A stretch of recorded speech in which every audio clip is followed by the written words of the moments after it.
Koski. Water. Sup? No. Halloween is the one night of the year where being scared is supposed to be good fun. However, amid all the harmless activities like trick-or-treating, sometimes genuinely frightening and disturbing things can happen. This includes some horrific murders and unexplained disappearances, which are far more terrifying than any haunted houses or corn mazes. That's all I'm saying. That's all the clock I'm talking about. Cluck all that candy. Cluck all that. Woo! Oh shit, you scared me. Just cluck all that shit. They get down on Halloween. They don't get cluck. What you talking about? These are 8 unsolved mysteries and disappearances that happened on Halloween. Jesus. In 2015, 24-year-old Michael Miller and his friends were hosting a Halloween party in the house that they rented together on Halloween night. Michael says they invited around 40 people and told their friends to bring friends. And Shouts out to my fire alarm. Hey, you're a real one for that one. Cluck you. First of all, 40 people is a lot of people. There's already a lot of people. But then you add 40, then you tell those 40 people to add their friends. No, I'm sorry. I don't know your friends. I know you, kind of, but I don't know them. So if I barely, kinda, not really 100% know you, but I still invite you to the party, what makes you think it's gonna be cool for me to invite your friends? Because it's not. It's not how we think, you fire alarm. That's not how we rocking. That's not how we rocking. That's not how we roll. of that came was actually around 40 people. At Halloween parties, typically people's costumes don't cover their faces unless part of the costume involves a mask or a face covering. But even when a costume will include a mask, usually at least at some point at a party it would be expected for the wearer to take it off just to let their face breathe for a little bit. That's why Michael and his housemates were suspicious when there was one guy in basically regular clothes, but who was wearing a gruesome looking Halloween mask referred to as an Elephant Man mask. He was sitting in a chair just seemingly doing nothing, making some of the guests confused and uncomfortable. Nobody knew who it was, so Michael eventually went up to the guy and asked who it was, to which the man replied Billy in a deep voice. Michael said he didn't know any Billy, and asked him to remove his mask for a second. The man refused, so Michael asked the man to leave, and he did. At this same party, 2 girls fell unconscious, likely to being slipped Rufalin, and that man was suspected to be the culprit. Even more, that same Saturday night, 2 neighboring houses were broken into and robbed. That masked man was never identified, and while it's not 100% certain that he was responsible for slipping something in anybody's drinks or for the nearby break-ins, it would be a fairly safe assumption. I bet you. Is that a face? Right here. Is that a face? You got all that. I bet you. I put my life on it. Nah, never mind. I don't do that. I take that back. I put Adidas. No, I don't put Adidas on it either. I put...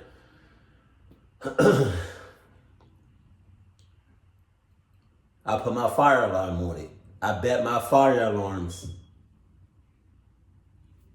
That's the guy that did that. Was a 21-year-old South Korean student attending Penn State University. In 2001, she dressed up in a bunny costume and attended a Halloween party at a nightclub near the college. She stayed at the club until around 2 a.m., then left for her friend's apartment where she spent the next few hours hanging out with her friends. She was then dropped off at her apartment at 4 a.m., and this was the last anybody ever saw of her. After Cindy was reported missing, a search of her apartment yielded no signs of a struggle or foul play. Police knew she had made it inside because her fake eyelashes and the backpack that she'd worn to the party were found inside the apartment, as well as her cell phone. The only things missing were her purse and wallet, suggesting that she possibly went out again. Her credit card showed no activity after her disappearance, and neither the authorities nor her family believe that she vanished willingly. However, after her disappearance, a witness reported seeing a man resembling Cindy in the Chinatown district of Philadelphia. She was inside a vehicle with an unidentified male and appeared to be crying for help. In 2003, a man named Hugo Marcus Selinsky was arrested after the remains of 5 people were found buried in his backyard. Selinsky told police that he and another man, Michael Koski Jr., abducted Cindy.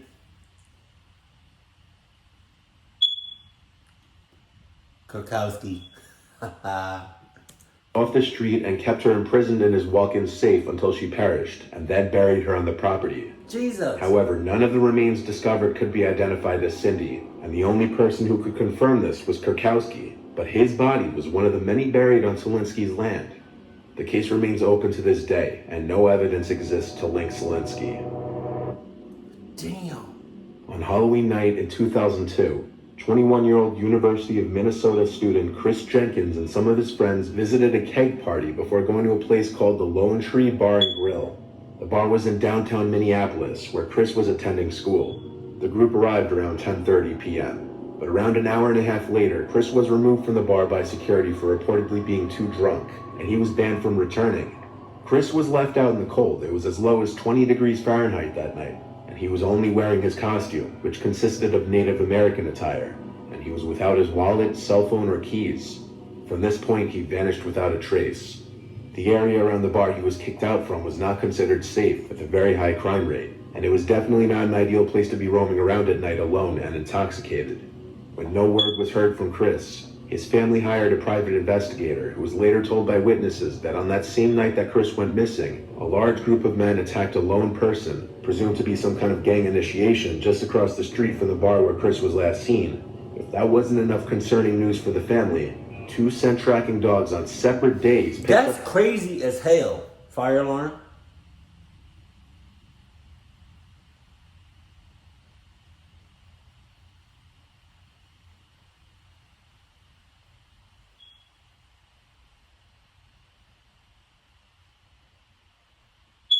There you go. That's crazy as hell though. Like, you go to a bar, or let's say for instance, right, you go somewhere, right? And everything's all fine, you know what I mean, everybody having a good time and whatnot. But literally across the street, literally a couple of feet across the street, down the street, back there, there's some fuck shit going on. You got dead corpses and shits and cannibalism going on. But right here, it's a daycare right here. State-of-the-art daycare. What? Daycare right there. You got some cannibalism going over here. What the fuck? That shit crazy. Chris's trail on the sidewalk where the attack was alleged to have taken place and followed it to the same spot inside the parking garage next door, where a few drops of blood and a single red feather were found. A feather that clearly belonged to the costume Chris was wearing. Strangely, that's where the trail ended. Chris wasn't found until 4 months later. Damn. His body was found floating in the Mississippi River, a victim of what was originally believed to be either a suicide or an accidental drowning. But further investigation caused the medical examiner to change the official cause of death from accidental drowning to homicide. I don't know what homicide This one was sent to me back in 2015. In 2007, a 12-year-old boy named Bradley was trick-or-treating with a group... Hold on, I know this is probably just a picture. Well, it's a picture of like something real. But I think that was like, I think he just grabbed the picture. But the amount of pumpkins that's on his property, that are like,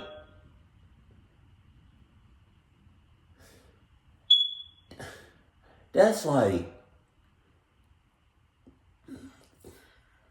I feel like that's doing too much. I feel like that's a lot. Maybe it's not. Maybe it is. I wouldn't know because I haven't went out during Halloween in a very long time. But I just feel like that's OD pumpkins, and I feel like there's some cameras in those pumpkins, and I also feel like those some cluck pumpkins. A 12-year-old boy named Bradley was trick-or-treating with a group of friends in Colorado. The boys who were with Bradley early on in the night said that they were just going along with their trick-or-treating when one of the boys picked up on the fact that Bradley was missing. They retraced their steps in an attempt to find him and disturbingly found his cowboy hat sitting by the curb. Jesus. Bradley was dressed in a homemade cowboy costume that day. A little ways up the road, Bradley's bag of candy was found as well, spilled out onto the street, almost leaving a trail. That was the last of Bradley's possessions that were found by the boys that night. It's unknown how Bradley disappeared without anyone noticing, but the most likely explanation would have to be that Bradley at some point wandered off on his own, leaving him vulnerable to predators on their favorite night of the year. But the only thing that may take away some credibility of that possibility would be the fact that a week later, Bradley's mother found his glasses in the backyard. The strange part was that Bradley's friends all said he was wearing glasses the last time they saw him, indicating he may have went back home in between the period that he went missing. No information was followed up with since. David Stone was a successful stock market analyst, making good money and a stable career, described by friends and family as a bright, sharp young man. However, a few days before Halloween of 1988, he left his home during a Halloween party when a heated argument with a party guest turned violent. This was strange because anyone close to him would say he's the least violent person they knew. A few people reported seeing David sitting next to his car on the highway, until he apparently set off on foot into the desert. He was spotted by witnesses several times that day, including a farmer who found him wandering around on his property severely underdressed for the cold weather. He was apparently muttering something about being in search of the beast before vanishing for good. He was last seen on Halloween Day. His car was found on November 5th off the same highway. Search teams headed north from the location of the car and found two pyramids made out of rocks and surrounded by a triangle, with David's Rolex lying next to one of them. 3 miles further north, they found a Fibonacci sequence, which is a number pattern used in stock analysis, etched into the soil. Bloodhounds were able to track David's scent along the highway 13 miles north from where his car was abandoned, but the trail went cold. His family found a riddle-like note inside his vehicle that read, "They think the word is in the safe.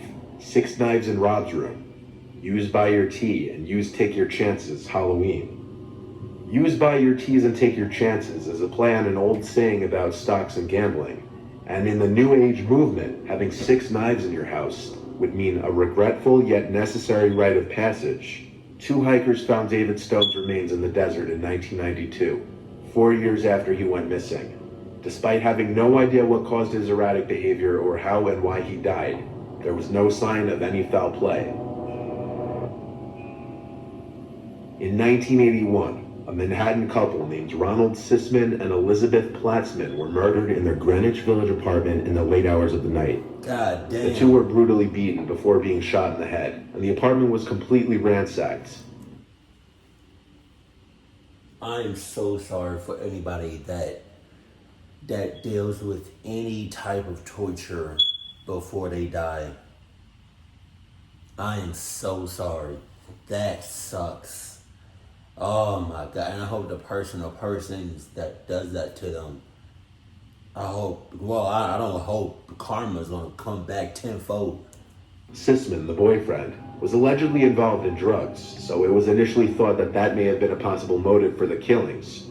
However, the case took a bizarre turn when a prison informant claimed that one of his fellow inmates had somehow predicted the crimes weeks before it actually happened. That inmate was the son of Sam killer, David Berkowitz, an American serial killer who pleaded guilty to 8 shootings that began in New York in 1976. There's even speculation that Berkowitz was involved with a satanic cult and didn't commit all those murders on his own. According to the informant, Berkowitz told him that his alleged cult was planning to break into an apartment in Greenwich Village on Halloween night and perform a ritual murder by shooting a couple in the head before ransacking the place to remove incriminating evidence. This description matched exactly what went down in their apartment. When questioned, Berkowitz claimed that Ronald Sisman possessed snuff footage of one of the Son of Sam shootings and was planning to hand it over to the authorities to avoid some drug charges. But to this day, no evidence was found to support Berkowitz's claims. Therefore, no one knows if the murders of Ronald and Elizabeth had anything to do with the Son of Sam case. It was Halloween night of 1996 when 40-year-old Veronica Sofransky of Argyle, Minnesota.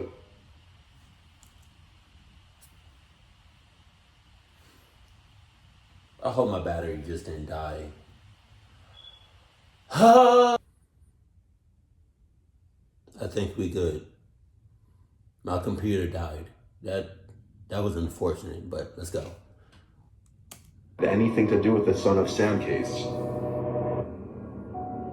It was Halloween night of 1996 when 40-year-old Veronica Sofransky of Argyle, Minnesota went missing.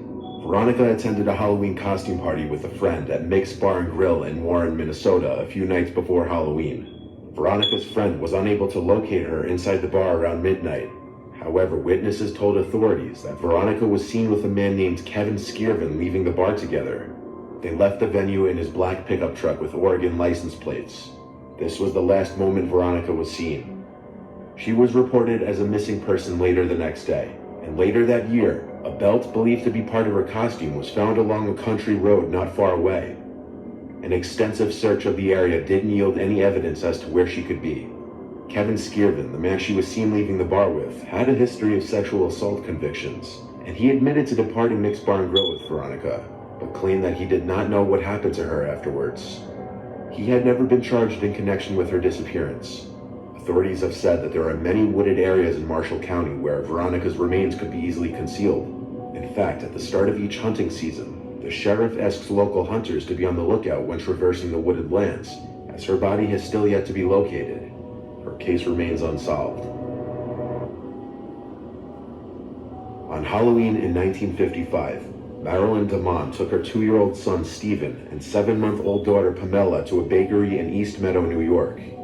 While she was inside the bakery, Marilyn irresponsibly left Stephen and his sister, who was inside a carriage, to wait outside the front. When she left the bakery 10 minutes later, she was mortified to discover that both Stephen and the carriage were gone.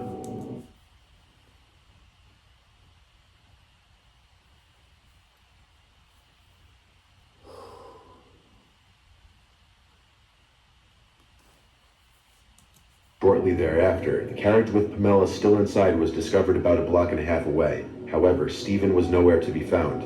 He has not been seen since.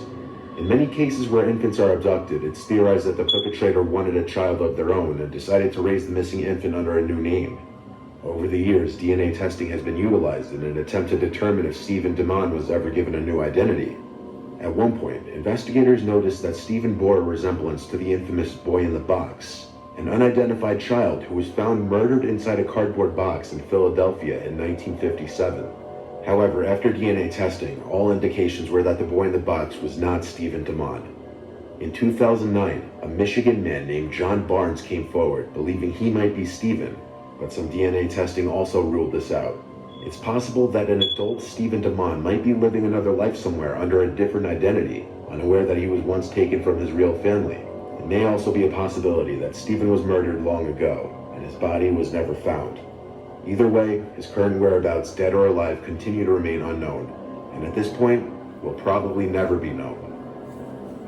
I hope,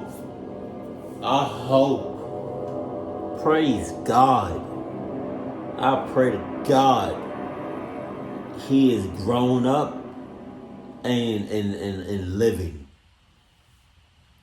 Oh God, I hope he's not dead. Jesus, I hope.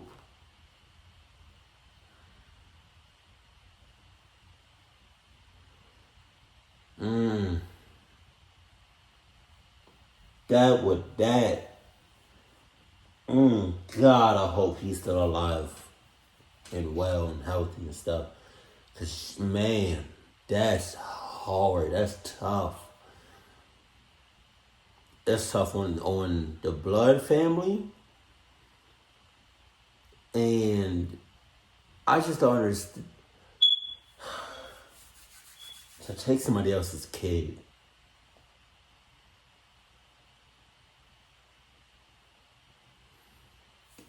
Get a pet or something. Like, you gotta take somebody's kid? Like, that's ridiculous. That's clucked up, for real. And I mean, this goes without saying, but I'm gonna say it again. Just please watch your backs. Be prepared. Have both eyes open. Be on high alert every day, but especially on Halloween.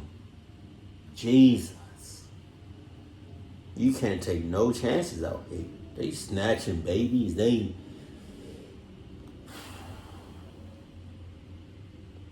snatching anybody and everybody. But to snatch a baby, you clucked up for that one. Keep it cool, keep it classy. Wow. Keep it cool, keep it classy, and I love you. Stay happy, my family.